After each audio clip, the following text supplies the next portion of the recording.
Hello everyone, Father Jared coming to you. It's been a while since I made a video, and yeah, just because I've been thinking about a couple of different things lately, as usual, related to Tolkien.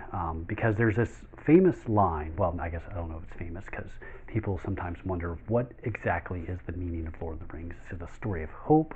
Is it a story about the triumph of good over evil? And what exactly is Tolkien trying to do? And he himself said that the entire story of Lord of the Rings was essentially, in his words, about God's sovereignty and his sole right to worship, his sole right to honor.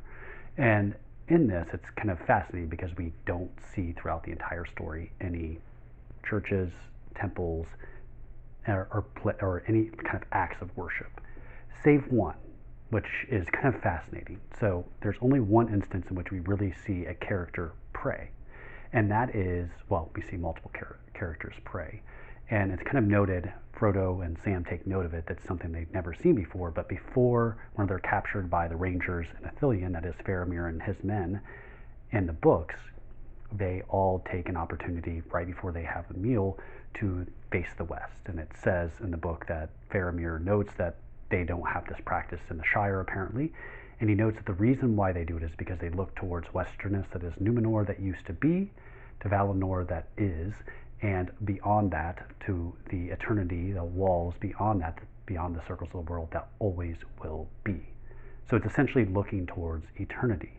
And it's the only point in the story that we ever get an indication of anything like prayer, anything that resembles worship in any way, shape, or form.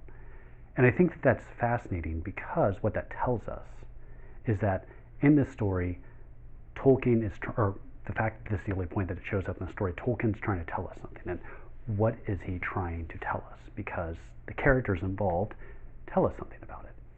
And it's a couple of things about, first, obviously Frodo has a big part to play in this part of the story, always. But then Faramir.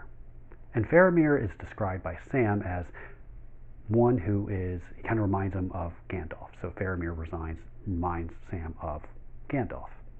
And it's in that resemblance then that I think we get kind of the essence of how this ties into the story so well. Because what we see from Frodo is obviously what saves Frodo in the end. Even though he fails at Mount Doom, it's his mercy, his pity upon Gollum that allows Gollum to then finish the job, even if only by providential accident. But nonetheless, Frodo's mercy in the end allows him to destroy the ring, not by his own power, but because by his pity, Gollum is saved up to that moment, bites the ring off his finger, tumbles off the edge, right? But then there's also an interesting note about Faramir's character throughout this story related to mercy. Because what he says, or what it's said about Faramir, is that he could truly, that is, accurately read the hearts of men. But what he saw there more often drove him to pity than to scorn. It more often drove him to pity than to scorn.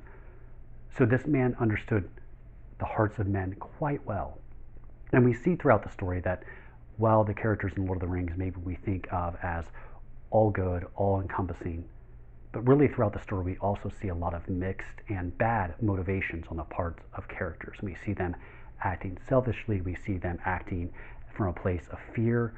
We see all these different motivations that exist within each of us, right?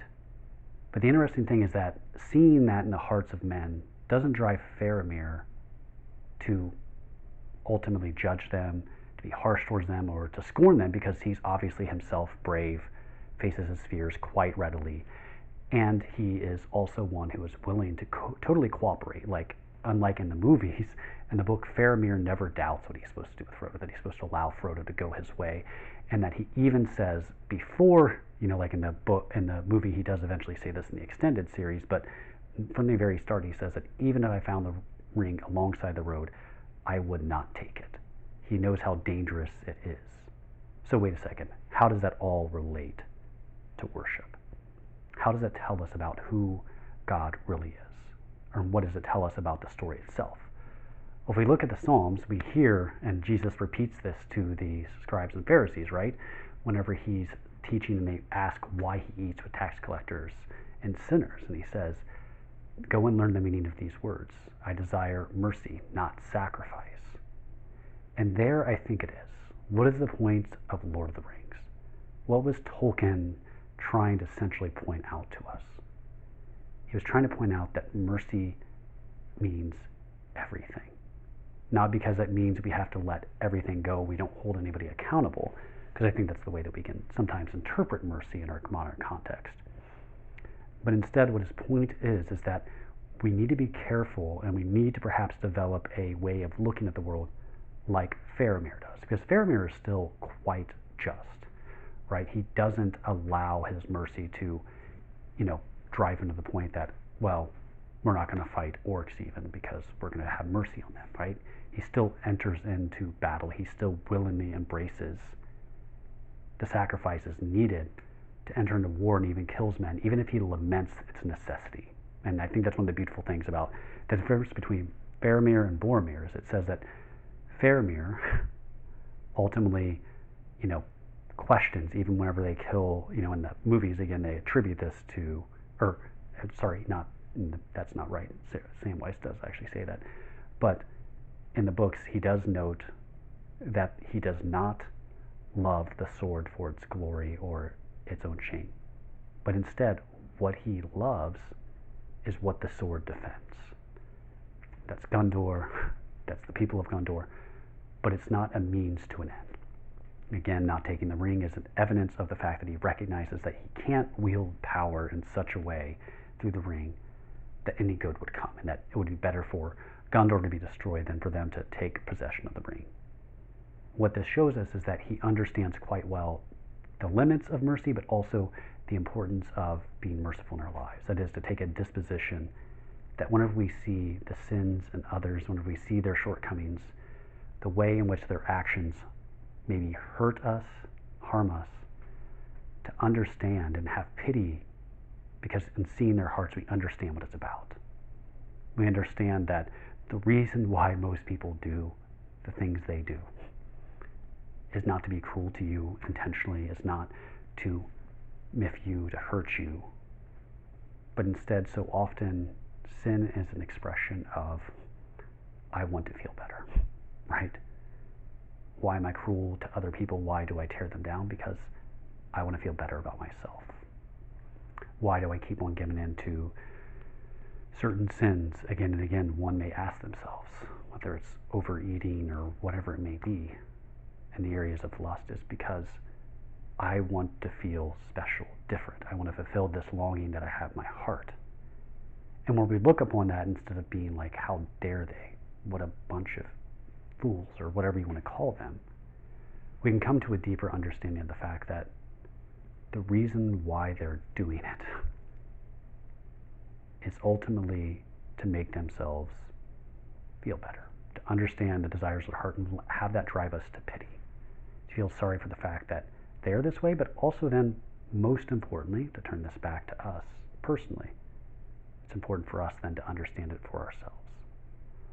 Why? Why do I act in this way? Why do I sometimes snap at people? Why do I struggle with certain sins? And it really comes down to this fact that we all want to simply achieve security, prominence, to be liked. And we could go on and on about the different ways in which we are willing to ultimately not be merciful, to not act uprightly, in order to protect ourselves, in order to defend who we are and what we think is most important. But what Lord of the Rings shows us, what Tolkien is trying to show us through the story, is that sacrifice and mercy are intricately connected. That the real way to show mercy, the truest way for us to truly, truly give honor to God, is, yes, obviously, I think we should worship at Mass. So I'm not advocating for, you don't need to go to Mass on Sunday as long as you're a good person. Look, we don't believe that. Tolkien didn't believe that. But he removed that aspect from the story because he knew people would find it off-putting, and he wanted the story to be accessible to everyone. He thought that the story was less important for him to have a direct metaphor. In fact, he didn't like metaphor, but instead that people could have applicability, like, right? So in the mind of the reader, they could apply it to their own situation. So although the ring in Tolkien's mind was not a symbol for the atomic bomb, one could read it and use it in that way. Or one may think that it's a symbol for absolute power, and it does obviously represent that maybe in a real way for Tolkien. But again, you can read it in that way, and maybe Tolkien didn't directly mean it in that way, but you can interpret it in that way, right? The ring could be a symbol for addiction. Tolkien didn't intend for it to be exactly that way, but yet it can be a symbol for that in the mind of the reader, not in his mind, but in our mind, that it applies to our situation. And so this is what Tolkien's trying to do. He's trying to show us ultimately what it means for us to truly become those who put God above all, to honor God's sole right to sovereignty and his sole right to worship, that he is all-powerful. And that is ultimately by understanding that he desires mercy, not sacrifice. And ultimately, to be merciful is a sacrifice. Frodo could have very rightly, upon the many betrayals that Gollum threw upon him, could have, maybe we said, been justified in killing him or tying him to a rock and leaving him there to die. All those kind of things that happen in the story, but he shows mercy. And I think that this is also then a case for us as well. That in our own lives, that mercy takes sacrifice. It requires of us to let go, to look in the hearts of those who wronged us, hurt us, probably not even intentionally, but even if intentionally, and then to forgive them from our hearts, even if that, obviously doesn't lead us to then, in the extreme way that does Frodo, but we perhaps like Faramir, like Gandalf. And by the way, Gandalf is also a symbol of great mercy in the story as well. We can go into that, but that's a little bit long there. But I think the main point I'm trying to make here is that we have to understand that what Tolkien's doing here is trying to show us one of the most appropriate ways for us to show worship to God, which is to ultimately express his mercy, to have pity upon the ill intentions we see in the hearts of others, and also in some ways to have pity upon the ill intentions with our heart, and not to give in to them, but instead to work to correct them, right? So even if we maybe forgive somebody for their ill intentions towards us, we probably should avoid falling into those same sort of traps in the future, right? Exposing ourselves to that same sort of wrong. And we ourselves, in those moments whenever perhaps, again, we want to lash out, to make ourselves feel better, to sin the way we always have because we find some sort of comfort there, to instead give it up, to let go of our right to get back, to think, to our right to thinking that we have somehow this right to an equilibrium, an even keel state, complete comfort. And instead we need to give all those things up, so that indeed we show worship to God by sacrifice, a sacrifice which is mercy itself.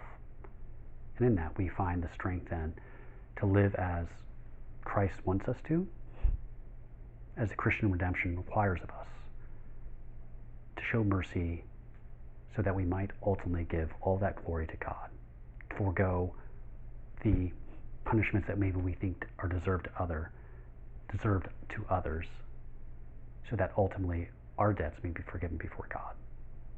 So let us seek to do that in our own lives. And I hope that made sense. I realize that kind of got a little wiry throughout. So if that didn't make sense, you can tell me in the comments that I'm a terrible YouTuber, which I know I am. But people have been apparently watching my YouTube videos again, so here I am. And I hope each and every one of you have a blessed day, and we will talk to you soon. God bless.